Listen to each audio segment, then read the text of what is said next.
Chapter 3. No! Ignoring her terror, Callie kicked out with all her might. The rat hissed shrilly as it went flying, its 4 legs scrabbling in the air. It hit the floor with a disgusting plop. Callie stumbled to the stairs as the other 2 rats darted toward her.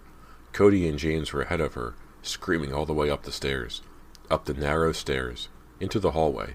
Breathing hard, her chest heaving, Callie slammed the basement door behind her. "What's wrong? What's going on?" Mr. Fraser called, hurrying into the hall. "What's all the screaming?"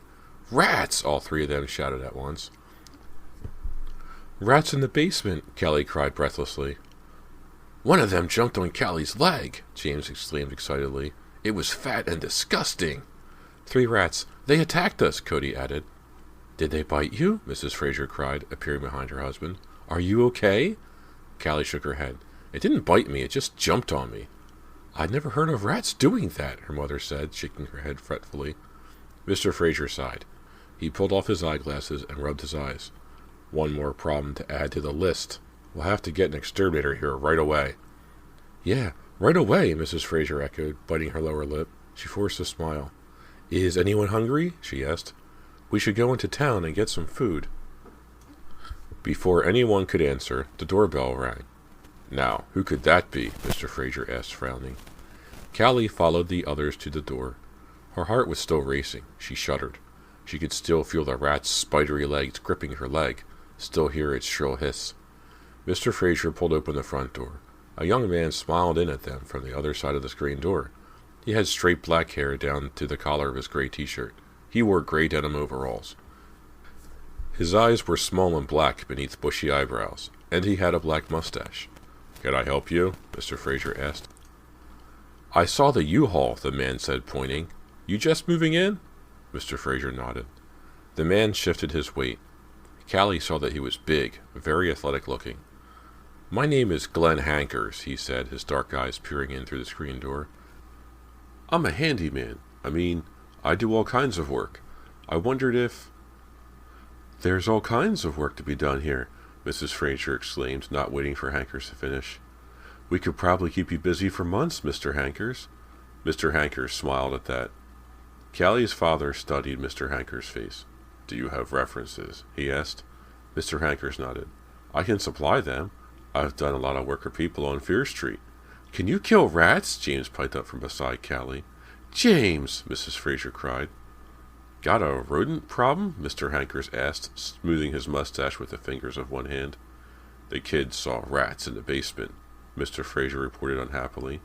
"I can deal with them," Mr. Hankers said. "I've got traps and I have a spray." "Well, we need someone to help," Mr. Fraser told him, eyeing him suspiciously. "But if you're expensive—" Mr. Hankers shook his head. "I'm very reasonable, Mr. Fraser. I'm very reasonable, Mr. Fraser.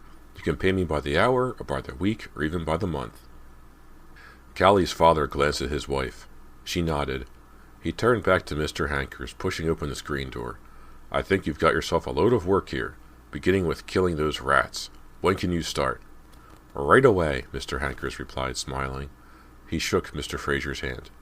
"Just show me to the basement. Those rats are history." Later that night, her first night in her new bedroom, Callie sat in bed, writing in her diary. Dear Diary, I wish I could tell you how happy I am and how much I love my new house, but I can't. I never expected such a run-down, dark, gloomy, tacky place. Would you believe that my very first day here a tree nearly fell on my head, and I was attacked by rats? I get the deep shivers just thinking about it. Cody seems just as miserable as I am. The movers arrived about an hour after we did. We all worked on packing cartons tonight. What a mess. I've never seen everyone so stressed. Now I'm up in my big ugly room writing in bed. Confession time. All day I kept thinking about Rick.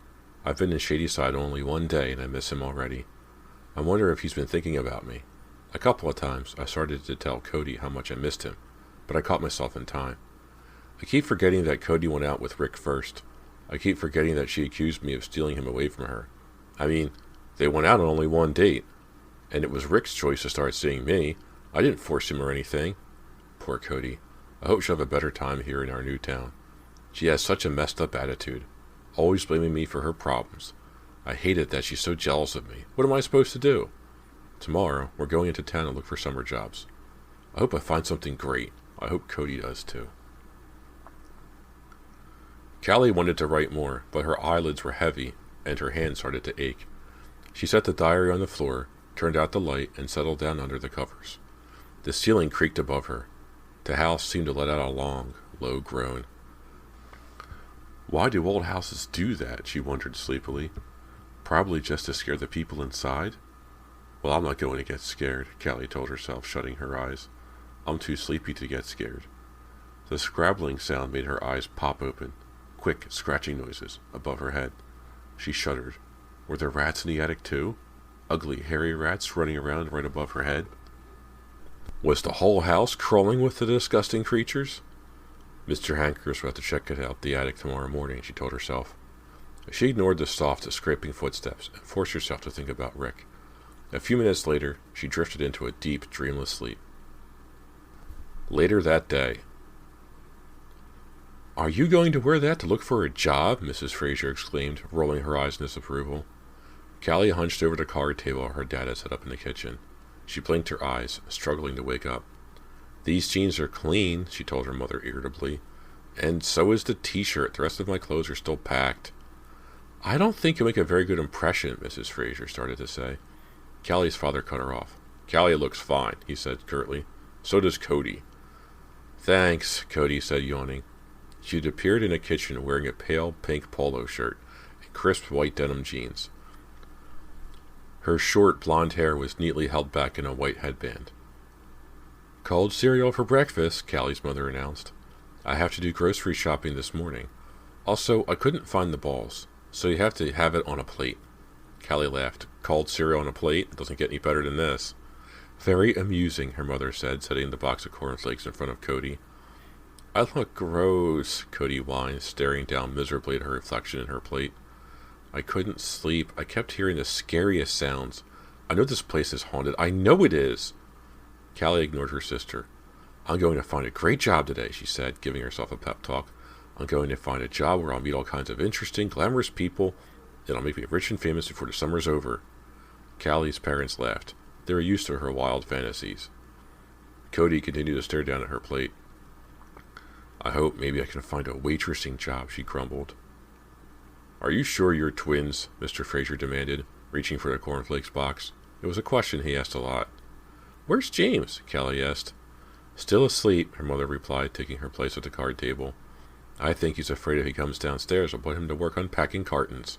He'll probably sleep all day, Callie exclaimed. They ate their plates of cornflakes in silence for a while. Know what we need in here? Mrs. Fraser said, putting down her spoon. This kitchen is so damp and cold. We need some fresh air. She turned to Cody. Would you open the window? Let's see if it helps. We'll cut down that big maple in front of the window, Mr. Fraser said as Cody walked across the kitchen to the window. A little sunlight will help a lot. Callie watched Cody slide the window up. Leaning on the windowsill, Cody peered out into the backyard, taking deep breaths of fresh air. It's a pretty day, she reported. Callie turned back to her cereal.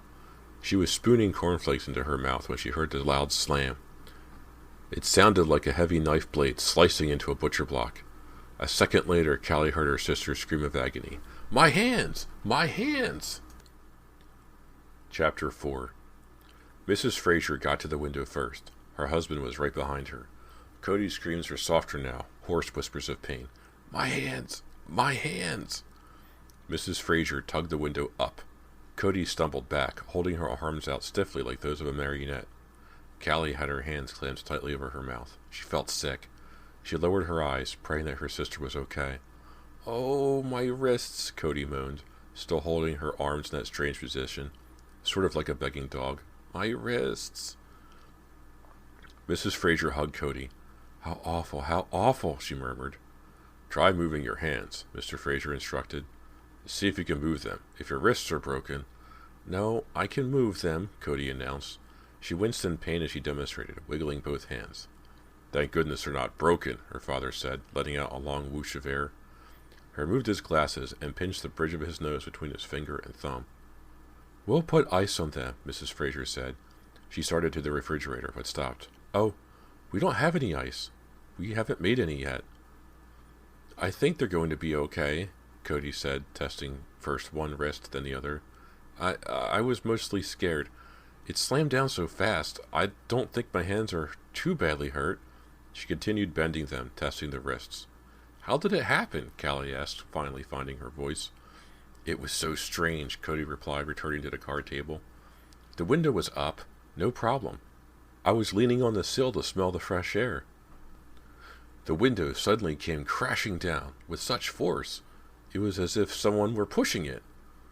Mr. Fraser examined the window. He raised it, then lowered it a few times. Weird, he commented.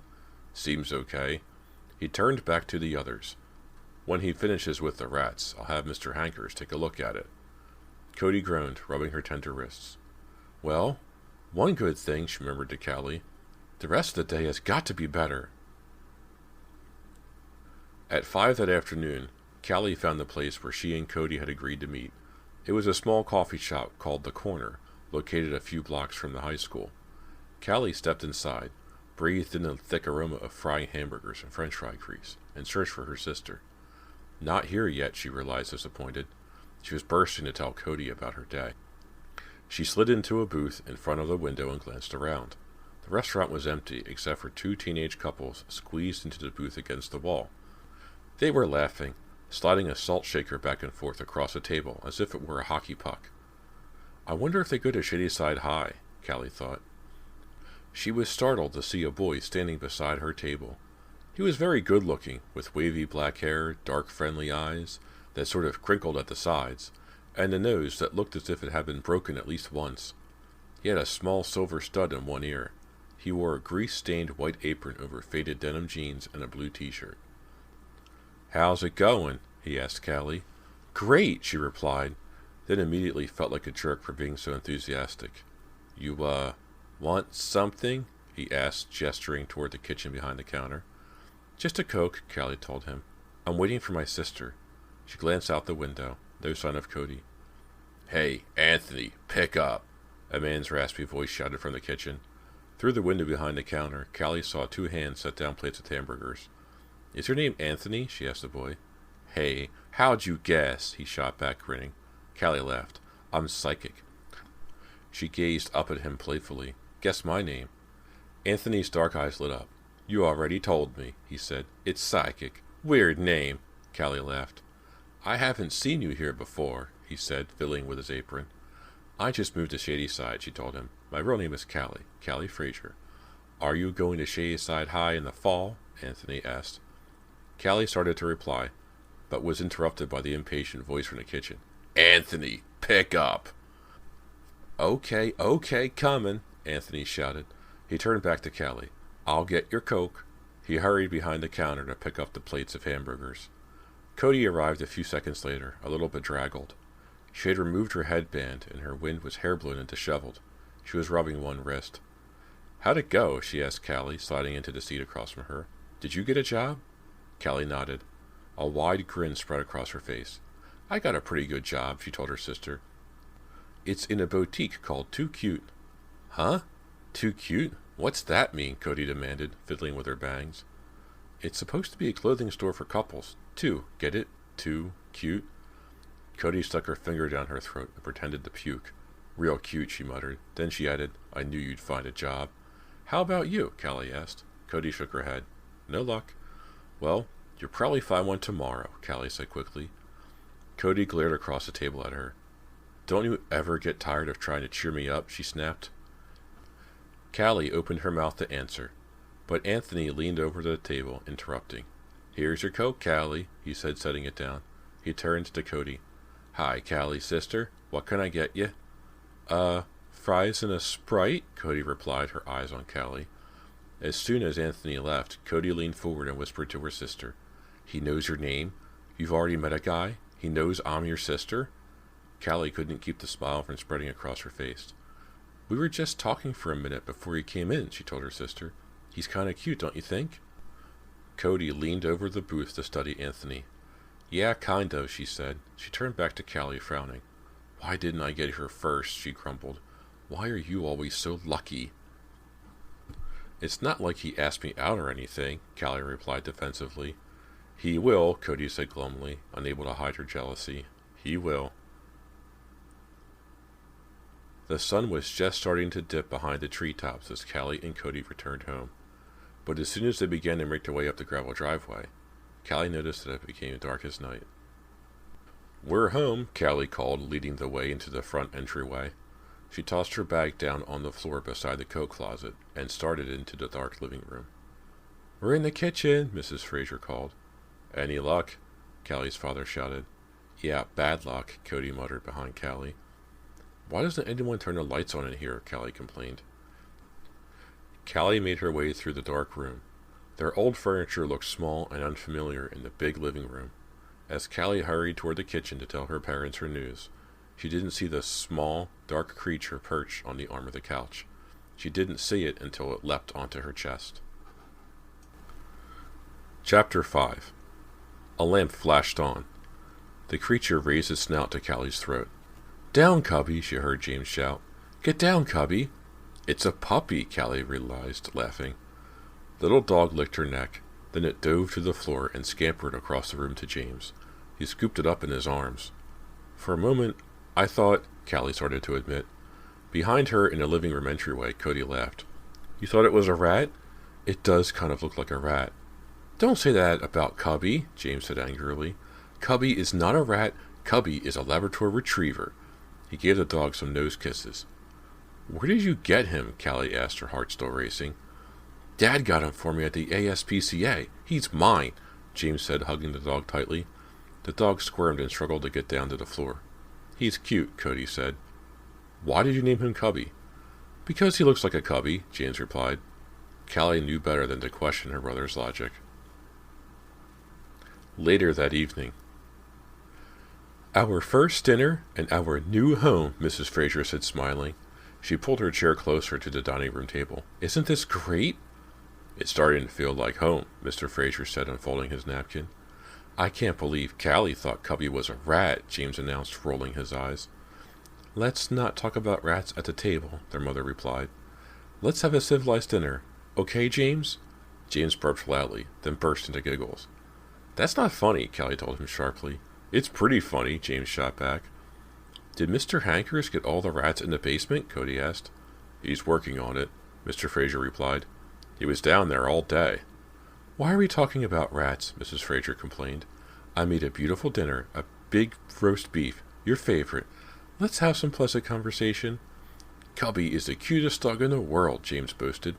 "I'm glad you like him," Mr. Fraser replied, smiling across the table. "We hired a housekeeper today," Mrs. Fraser told the girls, ignoring James. "Would you believe she popped up on the front steps, just like Mr. Hankers?" "What's her name?" Cody asked, spooning mashed potatoes onto her plate. "Her name is Mrs. Nordstrom," their mother replied. "She's starting tomorrow morning. She's kind of stern and sour-faced, but I have a hunch she'll be a really good housekeeper." Mr. Fraser pulled the roast beef platter closer and picked up the big carving knife. "Hey, I just had an idea," he said, his eyes on Cody. "Cody, how would you like to have a job right here?" Cody's eyes opened wide with surprise. She dropped the serving spoon back into the mashed potato bowl. "Huh? What do you mean?" "Well, there's so much work to be done," Mr. Fraser said, gesturing with the big black-handled knife. "Way too much for Mr. Hankers and me to do on our own. And you love woodworking and painting and everything." Cody narrowed her green eyes at her father. "You mean you want me to stay home and work on the house?" Mr. Fraser nodded. "Yeah." "While Callie gets to dress up and go to town every day and meet people?" Cody demanded. "You know you like fix-it work," Mrs. Fraser chimed in. "I'll pay you by the hour," Mr. Fraser offered. "It'll be like a real job, lunch hour and everything."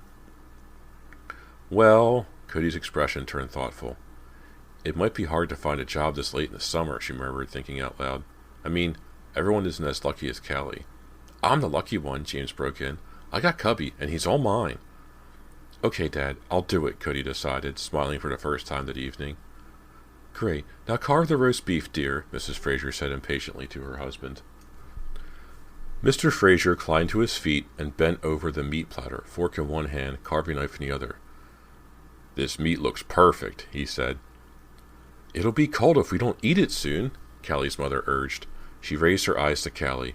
Would you do me a favor? I forgot the salt and pepper shakers. They're in the kitchen. Okay. Callie slid her chair back and started making her way around the table. Don't step on Cubby, James warned. Where is that puppy anyway? Mrs. Fraser asked. Under the table, James replied. He's licking my shoe, James giggled. We have to teach that dog not to bother us while we're eating, Mr. Fraser said, leaning over to slice the meat. You can't let a puppy develop bad habits. Callie pressed back against the wall to squeeze behind her father's chair to get to the kitchen. She was nearly past him when she saw him lift a knife to start to carve. But then Mr. Fraser jerked forward as if being shoved. His eyes bulged wide with shock, and the knife blade plunged deep into his side.